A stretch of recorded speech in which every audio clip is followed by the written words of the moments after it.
Shot for goal, shot for goal, shot for goal, shot for goal.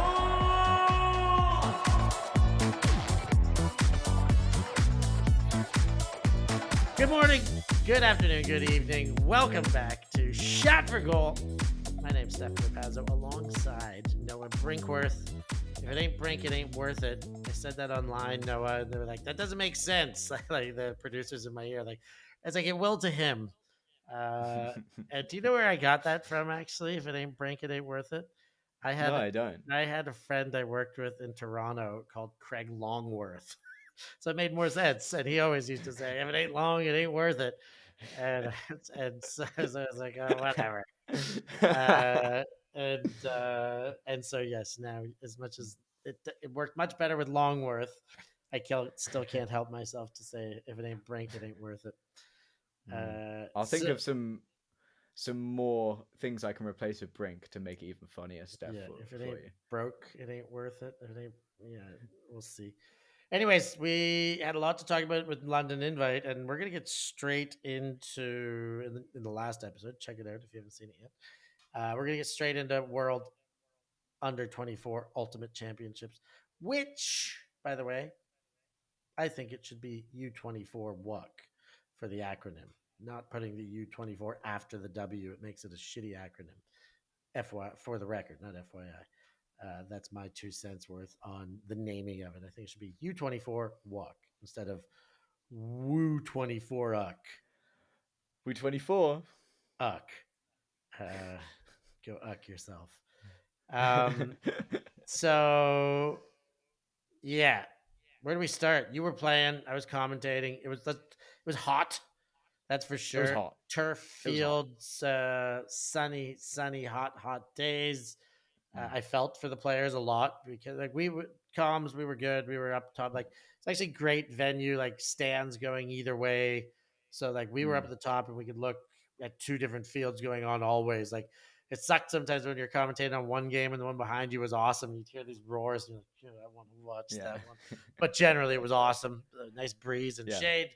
Players, you guys were doing it tough for sure. We were cooking. I think that the hottest game I had was out in one of the boonies of one of the fields that didn't even become a field, that we played a practice game against South Africa on, and it was 37 or 38 degrees. And I think it does become different when it passes 36 and the air is hotter than your body is hot. That's a real new sensation. And then it was also the most rubber crummy turf field I've ever played on. So the field was basically black. So, I mean, there were people with like black boots who just were like struggling to play at all because their feet were like burning like they were running on hot sand. I got a migraine straight after that game because I had lost so much water and salt, and I was like, oh my god, is this whole week gonna be this amount of hell? And you know what, it wasn't. I don't think there was another game that was quite as brutal until my very final game of the tournament. But I mean, to be honest, like playing that much on turf was in 35-degree heat was pretty brutal. Yeah. Most games were in the 30s, if not mid to late 30s. I was quite surprised with the body resilience. There were injuries for sure, but not too many. I like when I went into it, I was like, people are gonna be like, we're gonna have the ambulance coming left, right, and center here. This is nuts. It's so hot, hard. Yeah. But resilience. We had a really bad injury on one of my games that was. I remember hearing. Yeah, the scariest thing I'd seen on the ultimate pitch. What was it? It was just like aerial play. The guy loses footing in the air and lands and hits his forehead pretty hard on the landing, and he got knocked out for concussion 3 or 4 minutes. He was in a fit, so that was like pretty scary and unconscious for 3 or 4. So yeah, I think that like some medical did calm. I got to be honest, I think there was many parts of the tournament that were not organized quite to the standard I would expect, and that players need if they're paying so much money to go. And I thought that, I mean, I think some areas were really well done of the tournament, but like, the metal poles right behind the goal line was something like they had to shorten the fields after day 3 or something after like enough complaints. But people are Yeah. training to put everything on the line, and like that's in the end zone, and they got to like pull up to not pop a tooth out or whatever, put a Mm. shoulder out running into these metal Yeah. poles. These had they had these grass pitches that were like where they did that classic European thing of squeezing two ultimate pitches onto one football pitch.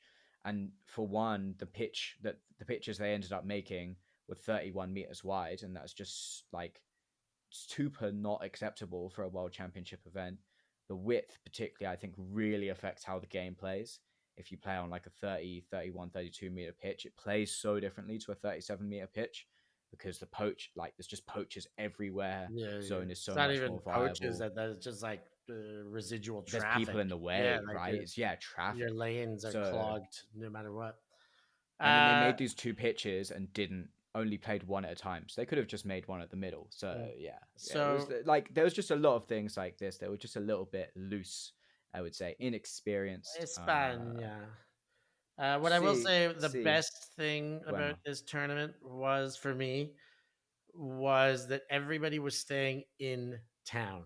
Normally, you get to a yeah, tournament, you get to an airport or a bus station, you get like a hotel in the outskirts or something. You just see the fields and your hotel. And this was not the case. We were like, and everyone seemed to be in the center. I know the Belgians weren't, but everybody was in the center. It's like the tournament took over this beautiful city, and it yeah, was really easy to enjoy the city. Tapas everywhere, small streets. I mean, there's one day it was like the St. John's Festival. They had a giant fire in the main square. It was, I could finish a day and like have a beer at the bottom of my apartment, like not go out for a beer, like just have one in like a bustling patio, and then walk mm, 4 meters and go up the stairs to my home. It was that part, but I think the competition stuff has to have more focus for next time. I think they are bidding yeah. on having more events there, and I think they can improve while using the same venue, just getting a few more things right. But the rubber crumb is something that that I don't know what they're gonna do about. It's unfixable, right? The like gashes that people had down their arms and knees that were just like with the same wounds being reopened day after day. I don't think there's many tournaments where people are playing on hot astro for a week straight. My take on it is I totally agree. The Grogno, the town, really grew on me. Fantastic town. Their like swimming pool, like Lido thing is super cool as well. Mm. The amount of density they have for quite a small town makes it just super vibrant and lively. For me, I would love to go there for like a fun party tournament, play on those grass fields for like 3 days, soak up all of the nightlife in the city. But like, I would be choosing somewhere else for a 7 day tournament. Maybe like if it's a masters thing, and or the divisions that we might want to just improve, make players have a really good time. But I mean, the venue's just not that big to run a massive to run these massive international tournaments. So, but I would totally go back. But I think it's suited for like going out and drinking, having amazing tapas, and yeah, that sort of thing. And if you can get to La Rioja region, the Basque country, would recommend. I very much enjoyed my time there. All right, well, let's get into the tournament then. Start with mixed as the division you were in. Mm-hmm. I guess off the top, USA wins every division. Blah blah. Yeah, yeah, yeah, But they were awesome. You got to give it to them. They yeah. were dominant. I think the only team that was on the ropes was the mixed for a moment of the semi. I really liked the way The Japan, Open as well. The Open as well. Italy, right, and then the women, Japan in the final. That was the best final. I think like Japan duped Hmm. them into thinking they would be super weak in the game they played 2 days prior.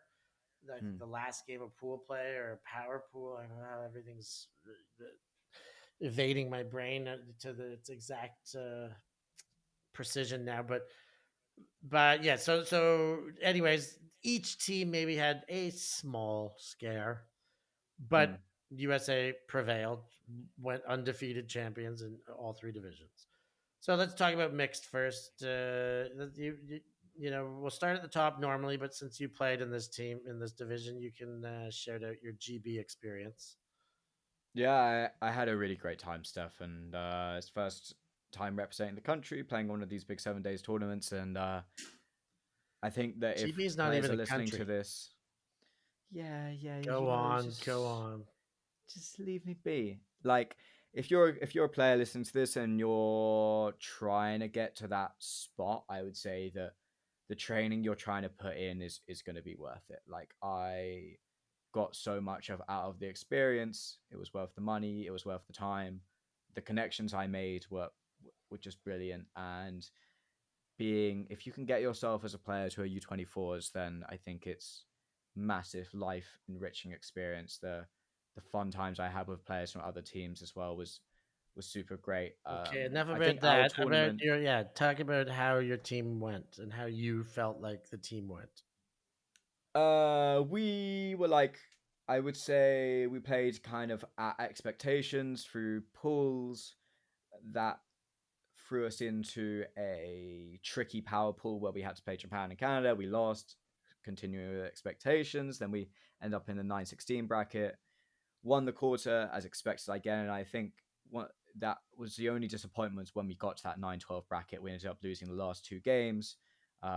We played the Aussies and played honestly pretty bad, lost on Universe. We weren't really in the game just till the final moment. I didn't personally have a great game in that one as well, and I think our heads were pretty down towards the end of that tournament, and they didn't really pick up until the parties at the end.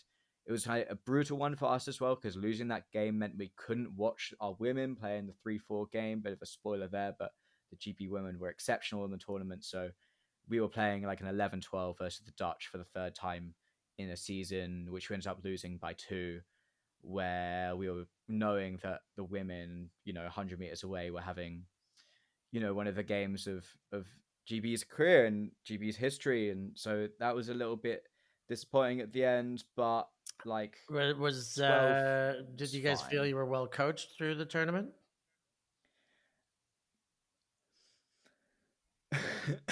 If I speak, no, no, the coaching. I think that the thing is the contrast between the coaching, because I think that the women's team had such obviously fantastic coaching that really promoted them to succeed and do as well as they did and get into that 3-4 game and win it. Well, I'll say There, this without putting the pressure on you. I heard rumblings from your team that they were not entirely satisfied with the coaching, uh, to some end from one particular coach. But that is true, and yeah, I would say there was more than rumblings that the coaching was not up to our standards, and didn't reflect the effort that the players had put in through the cycle. It wasn't a team that was going to push for medals, and I think that we had acceptance of that. But I think that the 5-8 bracket was in reach. If we overperformed and doing better in that 9-16 bracket would have been very nice as well. I think players could have like some players could come away with even more experience if better coaching would take place. But I think that really it sits at a level above where there's not incentives around coaching for GB teams in the way that other teams are. I don't know if it's just other countries have more national pride. I don't know whether the excitement of the big youth scenes in France and Belgium promotes these great coaches to go in and get involved. But the reality is that we got to main trials in GP and that the mixed team had no coaches, mhm. right? And that Yeah, there's not people step up. That's good. I didn't that quite realize that people take the job yeah.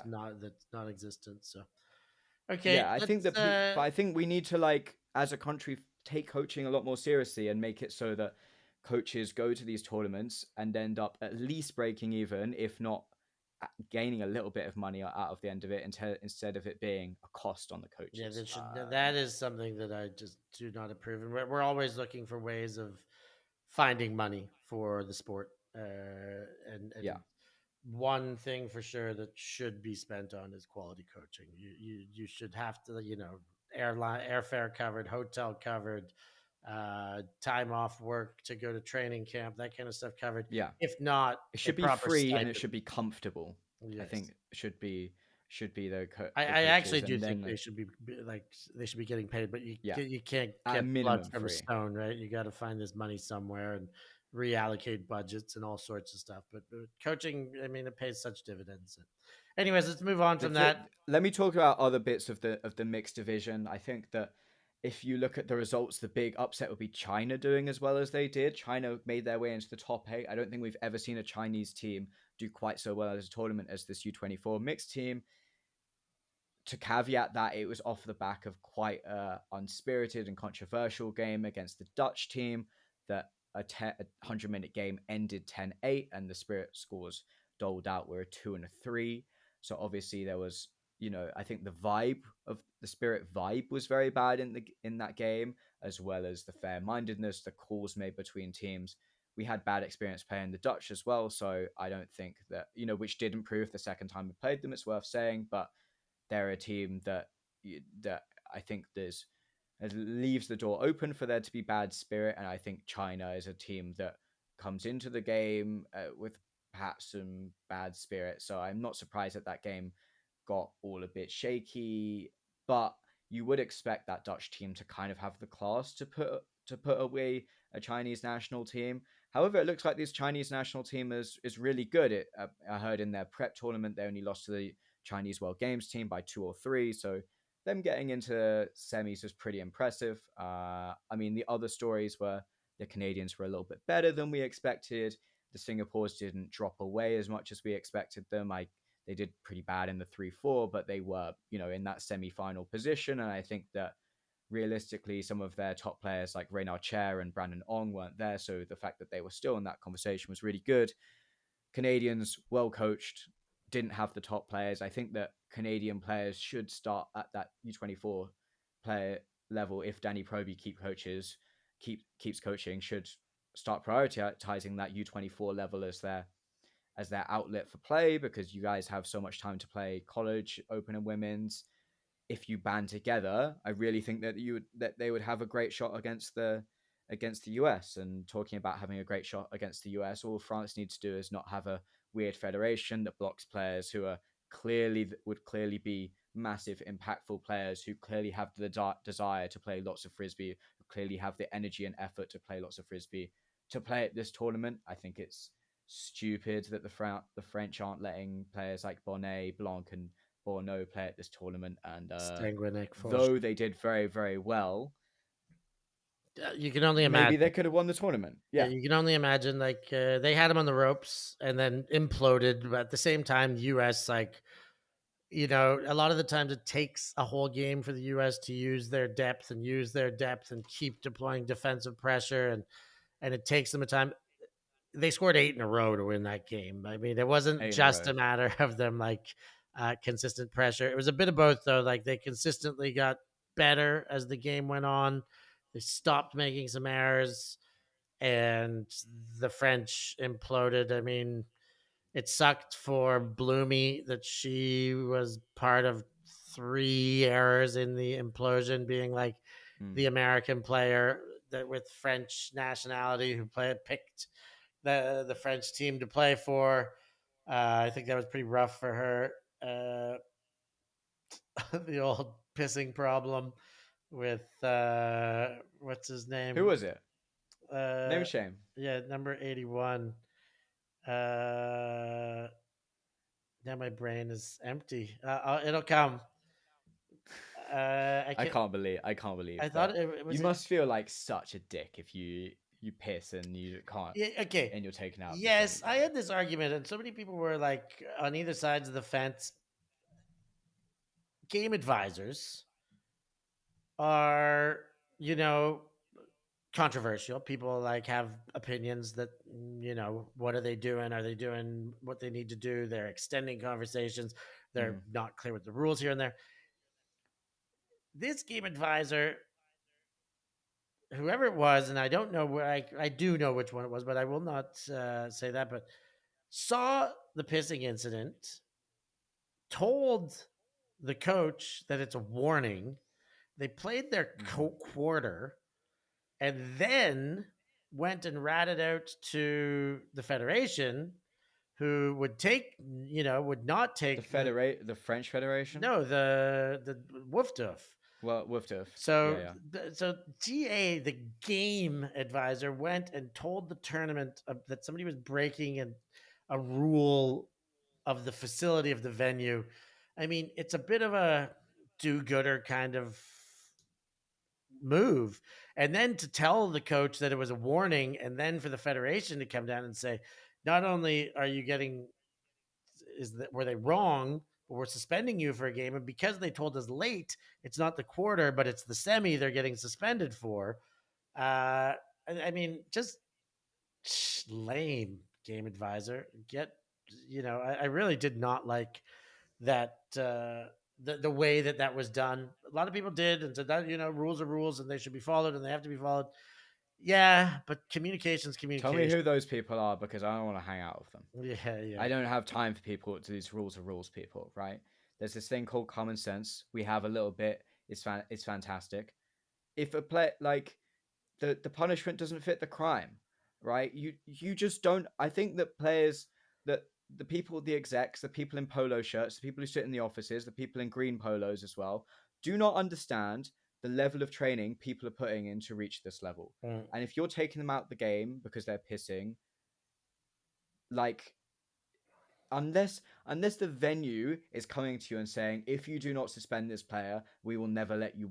We will cease operation of the tournament. That is Yeah, the only way and I, that's it. I Like to make understand an it. It's like example of somebody on the second last day, like it's like they'd gone the whole tournament without a problem. One person did it. It's not like people are pissing all over and they had to like, okay, it ends here, the buck stops yeah, here. It was like one guy pissed. ridiculous, I'm not gonna name ridiculous him. of I do them. have his name in my head right now, but anyways, yeah, let's get let's get away from that.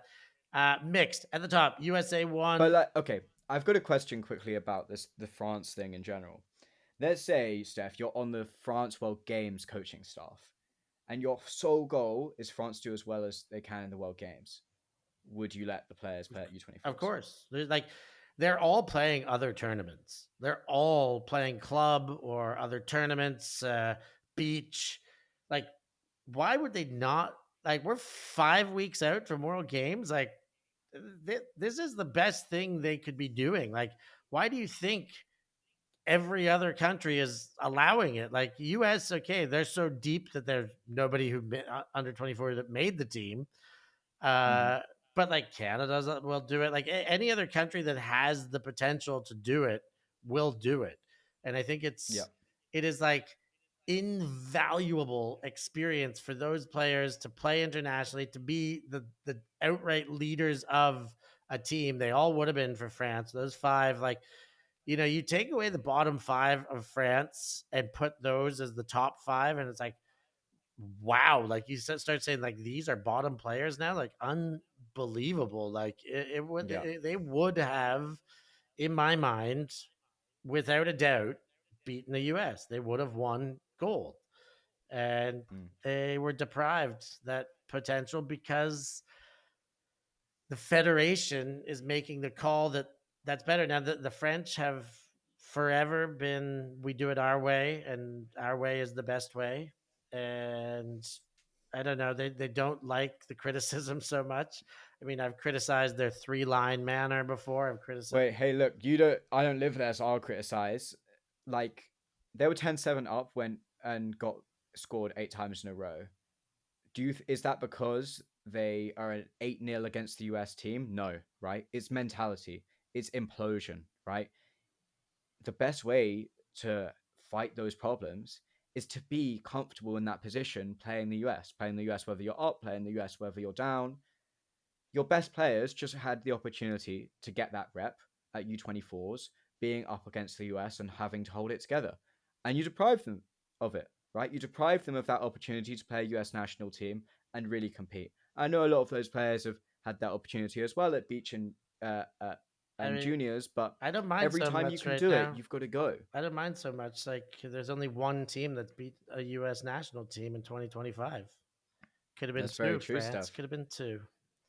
Uh, It's not even this. It's not even the start of. I mean, I also think the French should send an open a women's team and allow the depth to grow. That's gonna how you're gonna grow your club teams. Like, well, yeah. I I mean mean, like that's like they have enough youth players to do it. So Then many it's like players. so you only want to send a team if they're strong enough to compete for a medal, but you don't want to make them so strong that they'll really win the medal. Like it's kind of they're on both sides of the coin there. ridiculous.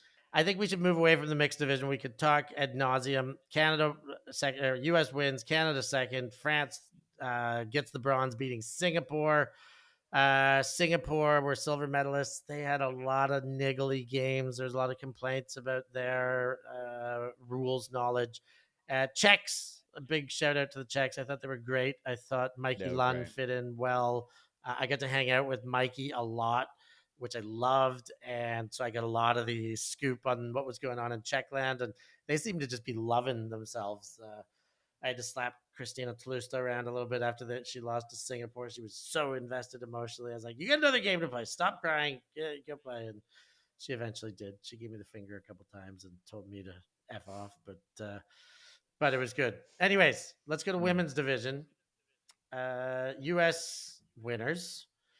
They played Japan in the final, and I think this is the game that like it was the best final.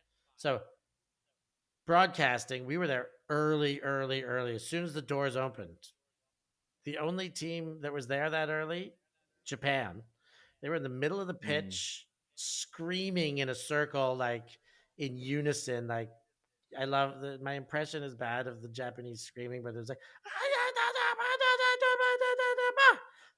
and then the repetition, like I don't know what they're saying, but it's like this high pitch, like Did you almost make noise there, Steph? yeah, it's almost shrieking. I don't think the mic. I think the mic refused to pick it up. I did not hear any noise. You heard it, liar.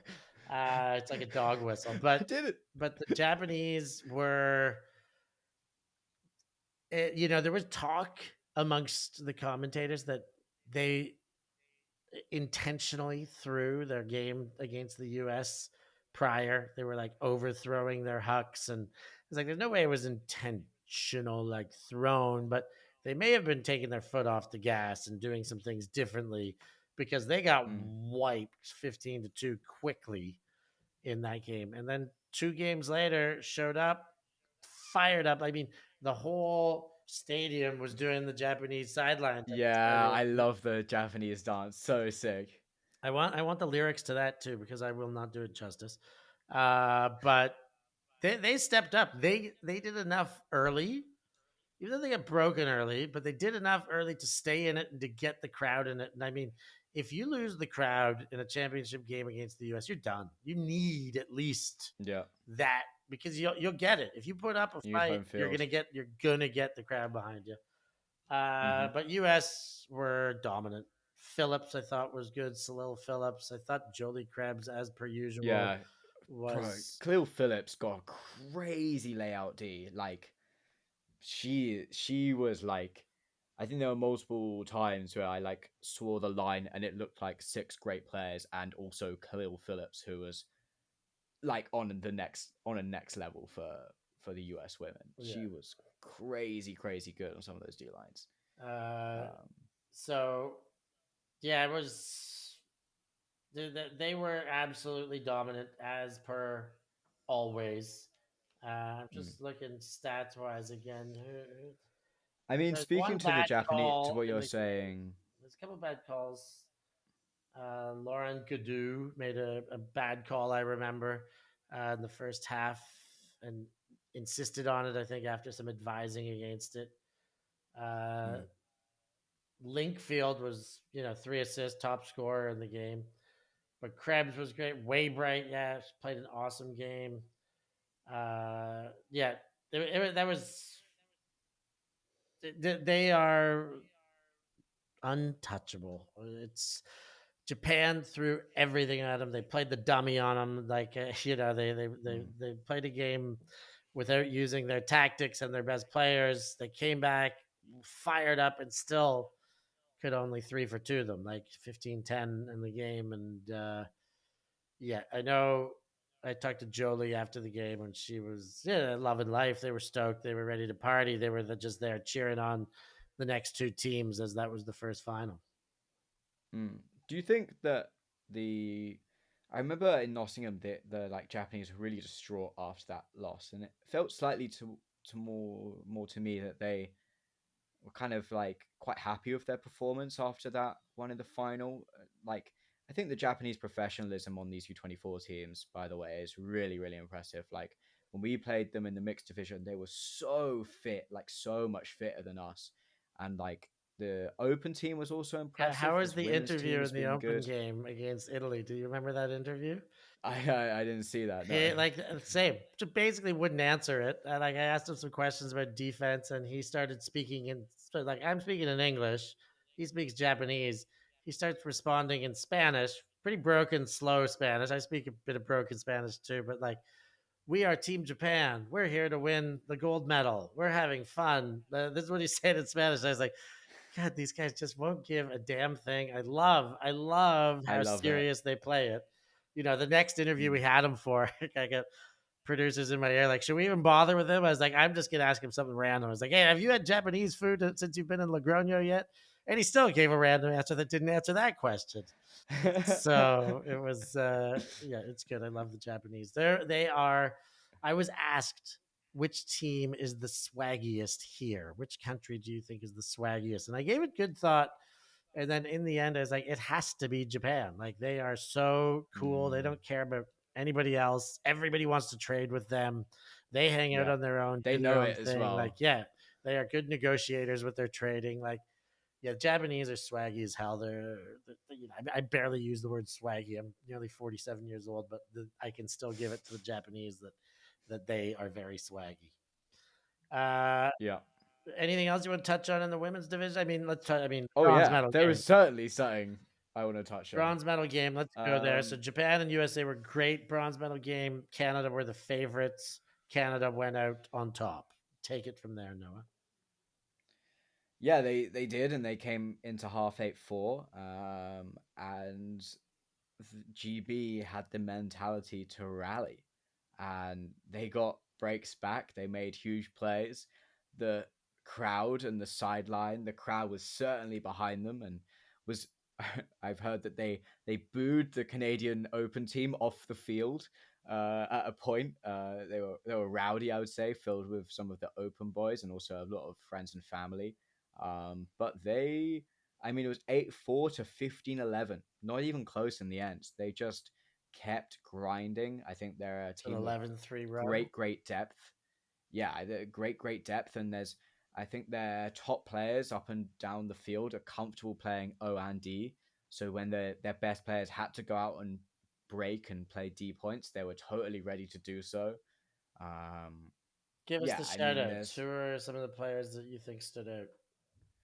okay, so the players who are like tip top, unbelievably amazing, the future, the very best, Hannah Quinn, Emily Hill, Maddie Leong, some players who really, surpassed my expectation. I've got to talk Sophie Harris, Arwen Zhang, Frances Mack. I thought Lucy Peevers was amazing. She scored bunch of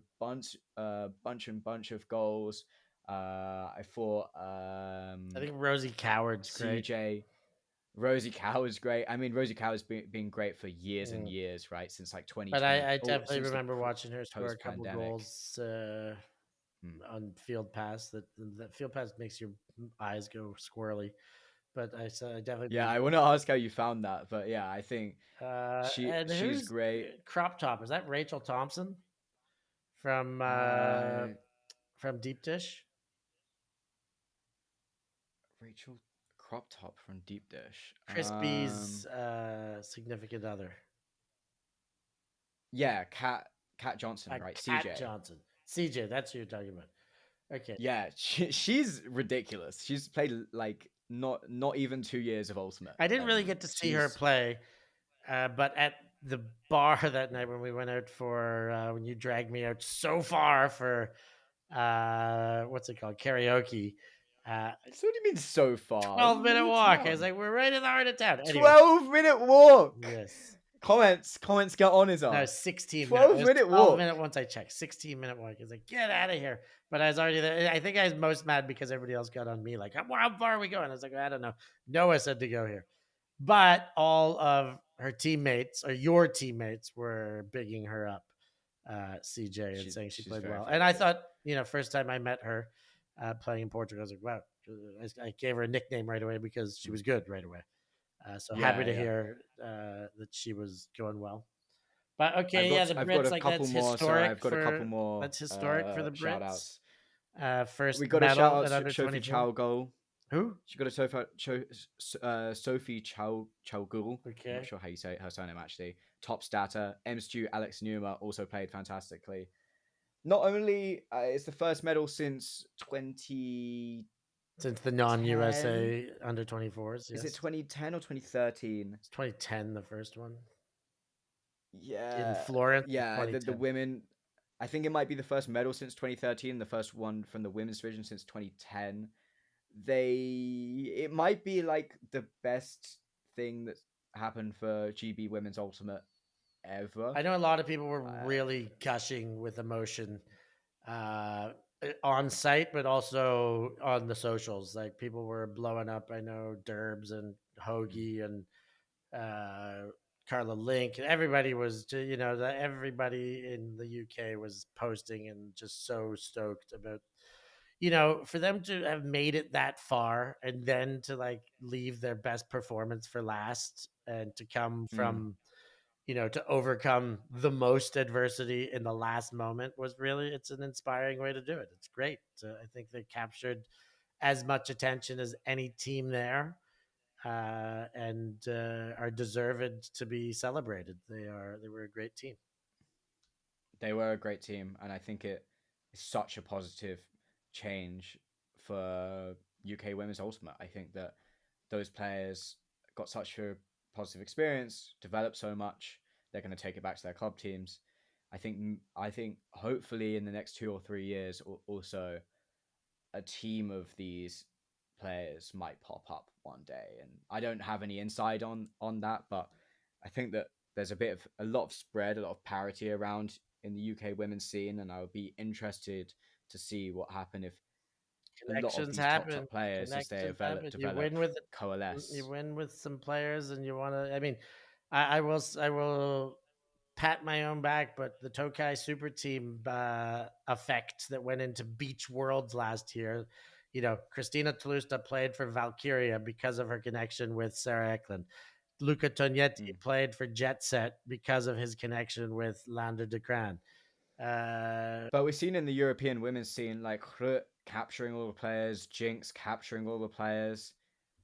Pattern's not really happening in the UK yet. Like Clapham have always been very, very insular. I think the women's teams have also never really taken pickups from outside the UK. Even it's been hard. It's been rare for players to move from like the north of the UK to play for a London team. And I think that the rest of the Europe is stacking teams, and I think it's the UK have been competitive in the mixed division, but in the women's division not so much. And I would love to see a team be really dominant in the UK and have all those players such that they could compete in the European stage and go out and win the UCF. let's see if it Uh, happens. let's see Little if it happens. Open. Talk some open. Yeah, let's talk open. It's who won again? Uh, I don't know, man. Yes. There's America. Who were the best players? America. Toby was awesome. Toby Brooks. I can't believe he's only 20. His hammers in that game were crazy. He Um, is the real deal. I mean, the top two going in were the top two going through. I thought Declan Miller also was awesome throughout the tournament. yeah, he And might have another cycle. well, Toby definitely I think they. does. Yeah, I think Declan might as well. It's ridiculous, right? Yeah, it is Um, unbelievable.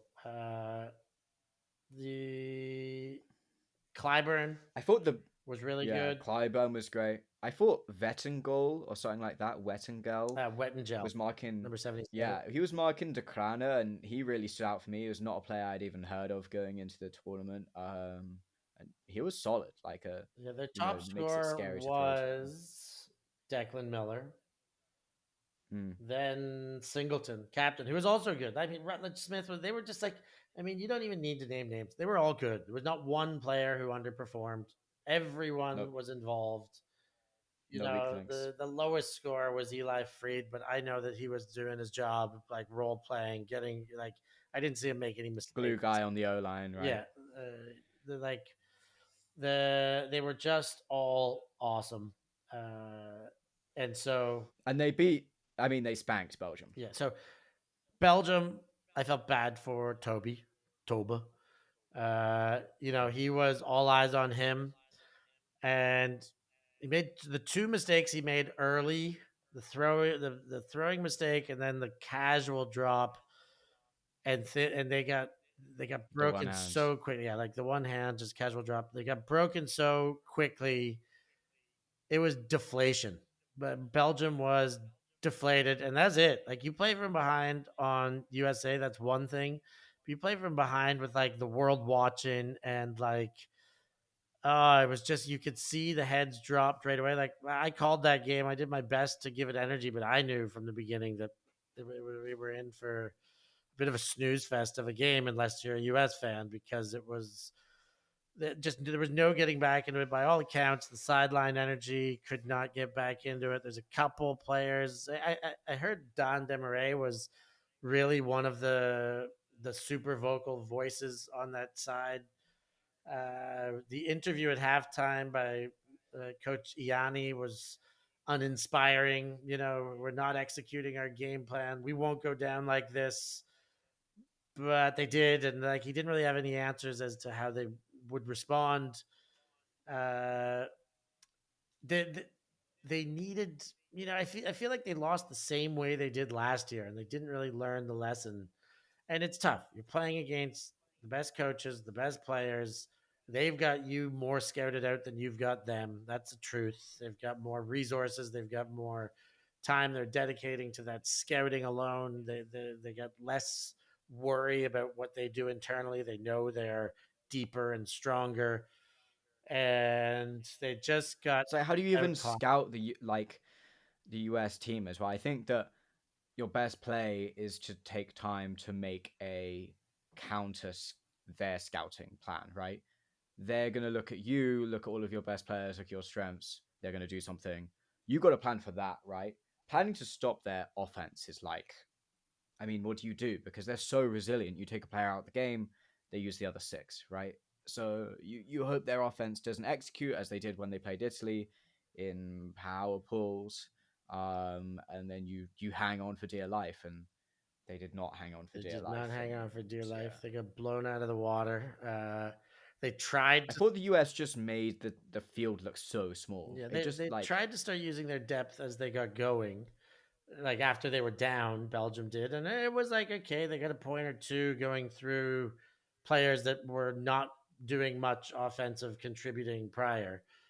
But yeah, you're right. mm, They make the field look small. That like they were just tough to stuff.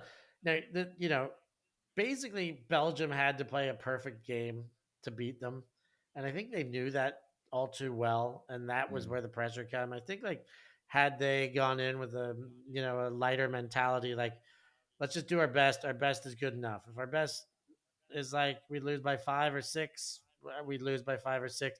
If we play our best and they have a poor game, we might get a chance to win a world championship. But I think they've tried to play like we can do this. We are better than them. They're only human, and the pressure was on. I think same as like what they didn't do, and Liam Grant. I was with him talking to all the coaches. He's like, you can learn from last year. What you got to do is they're poaching off your handlers. You got to bring your handlers up, keep them more active, and you got to fake the throws to Toby. You got to fake the throws from Toby to Soph and get them biting and take a couple of those unders. And they didn't. They went Mm. for the glory shots like they'd been doing, like it had worked for them, but it doesn't work against the big Mm. shiny stars and stripes. And I think Soph still had moments in the game, and I think that he had moments through the tournament. Soph So did Toba. Toba was was awesome too. fantastic. Yeah, it was through the tournament, and certainly in that final game, he was not so hot. Yeah, It's hard being in that silver medal game and losing, right? Because how much did we just talk about GB getting in that bronze and how brilliant day it was for them? Maybe we'd think the same about Belgium, a Belgium team who I think had less depth through players 3 through 10, I think their supporting cast on like O lines and big important D points was much stronger 2 years ago. They don't have Dan, who I truly think is a top, at least top eight, probably top five player in the world in the open division. Would I could easily even be say the best higher. player on the field. Yeah, he might be. So I think people didn't really realize quite how good he was 2 years ago. So like going in, a lot of people backed Italy to be a better team than them, and frankly, they beat them in the semi-final. So it's hard to say that it was a poor campaign from Belgium because, in a way, they still beat expectations. Mhm. They finished higher than the Canadians, beat the Japanese, they beat the Colombians, they beat the Italians, Yeah, for and me, they it fell short was to the US. the open division was the U.S., then three teams, and then there was like the two outside that had the shot. The others in the quarter were who were the other ones? It was Austria, who definitely played out of their minds, and They overperformed, man. they were They awesome. finish it for them for finishing in the top eight. It's very And impressive. Australia, who I don't like, I think they scrapped their way into Yeah. the quarter. Like that could have been one of three teams, but I think there's the same gap between them and Japan and Colombia as there is between Japan and Colombia and then those top four. yeah, Like Japan and Colombia were pretty legit yeah. teams, to be honest. Colombia had that one. They had Belgium on the ropes in power pools. Yeah. Italy, I think we can talk about. Italy and Canada, we should talk about because they were both great. Uh, Yeah. Italy had the game of the tournament. If it wasn't the bronze medal match in the women's division, it was Mm. the Italians going up 4-0 on the US, holding a lead till 11-10. I think they were still in front, but the US put them away. I mean, 15-11. I think in the end, the US did what the US did, and weathered the storm. Italy, I thought were great. I mean, they, them and Canada were at the very bottom of spirit. No surprise based on coaching. Yet Italy last, Canada second last.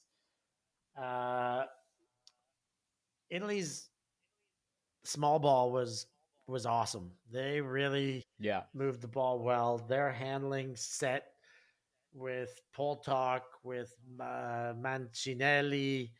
There was one other handler that, like, I think they had Fantini, Saraco, and the guy who really stood out for me was Fabri. Eduardo Mm. Fabri was an awesome utility. He could go invisible for 5 points in a row, and then like be looked to and make. He was making great plays and never making errors. Is what I kind of saw out of Eduardo Mm. Fabri. So he stood out. D liners for them, the two that I would take. Like a couple of their small baller handler guys were good, but I think it was their big defenders that I was most impressed with was Martin Giuliani, and Mm. Paradisi. Those two were huge. Paradisi had massive Mm. games. Against the US, he had a big game, but he had them all over the place. Whereas I forget his first name, Paradisi, the Paradise. I also thought that is it Casanelli Yeah, was Casanelli good was the third in. handler. I couldn't remember. You're right. Yeah, he was great in that handler space. I'm a big fan of Comirato. I didn't see loads of Italy, so I didn't see how well he played the tournament. But I saw them a bit at warm ups, and I thought that he was the best D liner when I watched them at warm ups as Mm. well. They're just deep. So I mean, they're all over. they're really deep. Ruscello was great. Zani was great. Alberto Laffi was great. They all had. Hmm. I mean, and Junior Prosciutto Laffy. yeah, Junior Prosciutto, and the beautiful story of Luca Bruni, having Hmm. a player with Down syndrome who played. He's got four stats. He had 3 goals and an assist over the course of the tournament. He played every game except one, except the game against the Mm. U.S. He played every game. He played against Canada. He played against Belgium. He played in their biggest games, and was awesome. They had a zone. He would only play zone defense. That was his job. He would be on the chase, but he did his job. Like, was he the best player in the field? No, never. But was he Mm. like a major liability? No, never. He was awesome, and so Agreed. inspiring. And I thought, like, at the end when they lost to Canada for bronze, they got fourth place, and the crowd started chanting Bruni MVP, Bruni, and he turned around and was like, you could just see the love in his eyes, and he finally started doing like a, and Yeah, his teammate pulled him back in the circle, that's and sick. like he was just flushed with a happiness that I don't think anyone else in that tournament would have felt. Like I think it was such a unique feeling for him, and it was it was heartfelt. I was kind of welling up almost. It was so beautiful that Italy did something like that and has a program for inclusivity and takes it to their highest level of performance. And good on you, Italy, for Yeah, taking those steps. yeah. I think that the story's got a lot of the attention it deserves, and I think that the next step is people and leaders in communities thinking about whether they can replicate it and whether they can do the same thing. It's like tricky. It's hard. It's hard to get the buy-in of the team. It's hard to find to get into those spaces with disabled players or less advantaged players to be able to create a player who can play as well as Bruni was playing at the tournament. So I mean, just massive props to the Italians. So Italians, big shout outs. Davide coached really well. I'll give him that. They got to have their spirit better. They had really low spirit scores. They got a bunch of them from Canada Mm, and Colombia were their two worst. And I think some Canada, feisty teams. yeah. And then you talk about Canada. So let's talk about Canada. They were bronze medalists. They were Mm. great. Uh, I have a little bit more on Italy that I think you've been slightly complimentary, Steph. I think that you do have to look that it was a fourth place finish, and I think a lot of people, yourself included, thought that they were better than the Belgians. They didn't finish higher than the Belgians. It's been a few Italian tournaments now. The mixed team at WUC, this team at the last U24s, where they've just fallen short, and I would love to see this team climb and get a medal because so many of the players have such talent and so deserve it. So Fair. That's fair they're to say. due. I mean, this was the strongest Italian team. The women and mixed underperformed and were not super strong. Women, I would say, The properly mixed, underperformed. I think the mixed also properly underperformed So I by guess three you or could four say this is spots. an underperformed, but I really think those three were that strong. I think the Belgians had their best game in that semi against Italy. Yeah. But Italy also did kind of shit the bed.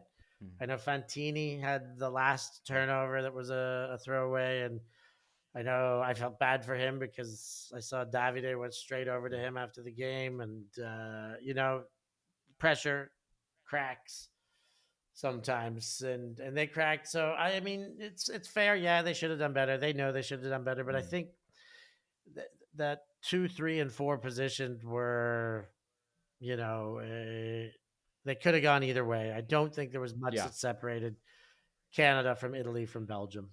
I think both Yeah. after seeing the final, both Italy or Canada would have done a better job against the U.S. in the final. When Italy can play that proper Italian small ball ultimate, where they're like, there's a little poach off a dead handler, and they hit them with a little inside leading shot and just break open the defense. It just is cooked so well. I think that when for example when they're playing the US and the US can force them to play like a very trad host stack, they're really in trouble.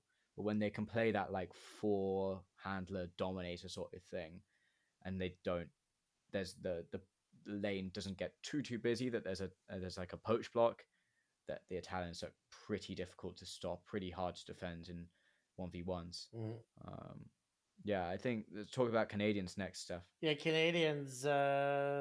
My Italy, Canada, my two passports, the bottom of Spirit, third and fourth place. And you would never know it, Steph. You would never know it from From knowing meeting you. me, of course, No. the most spirited man in Ultimate, through and through.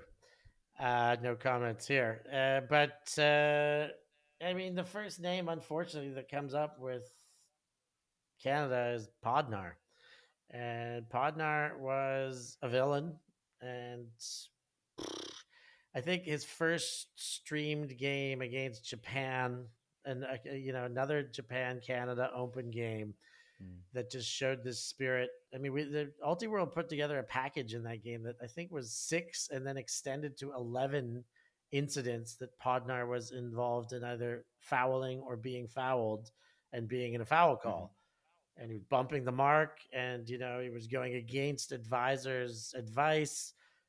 He made one heinous call, and at the end of the tournament, it's like you've become a villain. Like, what do you want to say to all the people? He's like, yeah, I'm just a chill guy. Like, sure, I'm sure you are a chill guy. I've heard all sorts of things that you do good things. You coach the youth. I almost get worried that you coach the youth if you're gonna act like this on the big stage. Like, it's wrong. And I called them out, and I'm Canadian, and I probably didn't make a lot of Canadian friends, and I don't give a shit because that needs to be called out. We don't have referees in our sport, so when people try and bend the rules, or he could say I'm subconscious, I didn't know I was bending it. It happens. We've all been in the position on the field where we make a call and we're like, stuck to our call because we actually believe it. But with the consistency that it's been happening to Justin Podnar, He's been told enough. yeah, it He's been it told it just enough. doesn't stick, and so he's got to make improvements. I think Canada. Danny Proby was on Best Perspective and said it's ridiculous that Canada still has a bad impression because of a game in 2012. Mhm. Well, that Morgan's still coaching, Podnar's still on that team. These people are still getting selected. There's the sidelines are still silent and not intervening or interjecting when these calls are happening, and it Yeah. is a stain on Canadian Ultimate still. And so it's not outrageous. It does have to be fixed, and I hope that he can do it. He's I he's a think, great you player, know, but there's too much riding against him. I think in what Danny, I'm fully putting words in her mouth now as well. But when I was looking at that clip and editing it to go online, she does kind of say there's certain players I didn't pick for that mixed team, and I think that mixed team coaches know this vibe that there's certain players you feel would not work well in a mixed setting, and I think that perhaps that I think that Danny wouldn't have I Justin don't know. on She her team, speaks and she speaks reasonably highly of him, but I can't. I'm not going to put words in her mouth and say she has. But I mean, he is a mixed player. He played red flag, like that was his jam until he played recently. WUC Yeah, mixed, like right? And but he got like added late to the squad, like wasn't selected at selections, added late to the squad, is on World Games, but like isn't so on the he main gets a squad bad as an rep, and alternate. I do have a little bit of like a. I feel bad for a guy like that who like all the press against him is negative, but I also like, dude, you're go watch the games back and tell us how to portray you otherwise. Mm, That's my question. If or anyone on Canada who has defense for Podnar, tell mm. us. I'm listening. We're listening. But I think the easier solution here is for him to call a fairer game. I mean, Let's talk about the rest of Canada. when you've played with players like that, Steph, don't you just feel a little bit like awkward and embarrassed on the sideline? Like I don't like doing it, and I think that that players, almost everyone on the field, almost every game wants to play a fair game, Mm. and it's a shame that you don't let that people ruin that for their teammates and sometimes. And yeah, The it's standouts tough. on Canada, I thought, was Max Petnuzzo. I mentioned him from the London Oh, he was Invite. so good. Uh, Well, nice guy as well. We yeah, had a nice chat at London Invite with speedster. him. I love his upline cutting. I love his throwing range. Melvin Brichet, I thought was really good. He's got a Oh, little bit of a. he's very He's good. got some attitude swag. He could have played for France. I remember during the French USA mixed semi, Canada was playing on the other side against Singapore, and he was going back and forth which one to watch and support. Mm. But Brichet was really good. He's a two-way weapon. He was playing D line, but was really good attacking and crossed over. Stonehouse, of course. I think Marty Gallant, of course, were great. I like their handler set with Bolin, uh, Petnuzzo, and Marty Gallant. They were, Bolin Mm. kind of a bit more static, pure thrower, and those other two super, super dynamic and agile movers made them, yeah, a polished team that deserved their bronze Mm. medal. I think it looked like they cleaned up some of their one dimensionality which they had last cycle. I think it was really the Stonehouse show like who can throw the disc to zone house the most last cycle, and he was on again, and he was great again, but it wasn't just him and the boys, and also like some more strategic variety, which allowed them to really succeed and get a bronze medal here, and as well as just having some really talented players. Yeah. Well, I think that should do it. The rest of the division we've touched on with brevity. Uh, Hmm. I think, yeah, Hong Kong at the bottom of the pile, Swiss, Ireland, Austria. I would The say the rankings. Irish were having perhaps the most fun of any team at U24s. The Irish men were an absolute laugh. Like at the opening ceremony, I don't know if they were drinking throughout the tournament, but they should have been. I'm sure they were. They were that group of lads was very very funny. Yeah. So, with that said, we should probably wrap things up. I guess what's coming up quickly. Let's touch on what's coming up very quickly because we will have another Hmm. episode on that after it happens. But we have French nationals that's probably happening by the time you're watching this, and Belgian nationals back to back weeks, which is very exciting. We're back in French nationals, ULTI.TV, first time ever streaming Belgian nationals. So exciting stuff. Those will be happening in Orvaux in France and in Ghent in Belgium, of course, Blauwsmeersen. So excited for those events. As July cooks on, Windmill, which is not normally in that time slot, but Windmill will be going on Mm. an Ulti World event. I get to be there, so I'm excited about it. And because it's Windmill, I'm excited about Windmill always. And of course, I get to go to U.S. Open this year, Noah, another Ulti World event, but super excited to be over there and keeping our finger on the pulse. And with that, it'll move into late European season, some beach stuff coming up, but a whole bunch more. Anything else you want to touch on the things upcoming? No, I think you've covered it very well there, Steph. All right, no. Well, thank you all for watching as per usual. For Noah Brinkworth, I've been Stefan Rapazzo. Thanks for watching. We'll catch you next time.